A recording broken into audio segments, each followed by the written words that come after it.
Ik ben Diepen van der Wal, kom uit Heidenskip en ik spring bij wielervereniging het Heidenskip. Ik ben Marit van der Wal en ik kom uit het Heidenskip en ik ben vierlepster. Ja, die tweetaligheid is voor mij best wichtig. We zijn natuurlijk met een sport bezig die erg in de Friese roots heeft. Wij communiceren eigenlijk in het Fries, de leppers onderling, de trainers en de coaches communiceren in het Fries. En ik, zelfs op Bibi in Holland, dan praten we ook nog Fries met elkaar. De Hollanders proberen dus ik altijd wel wat te verstaan, dus dat is wel mooi.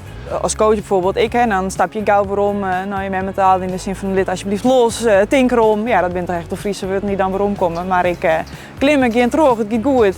Ja, dat is passie. Iedereen heeft nog een coachtaal wat.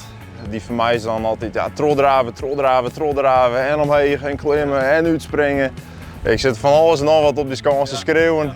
Ik nam mijn zus daar. Ja, het is zo die WhatsApp die moet komen. Ja, we hebben natuurlijk bij het lab een commentatorbus bij de wedstrijden. We hebben natuurlijk niet alleen nog wedstrijden in Friesland, maar we hebben wedstrijden met de Hollandse boom.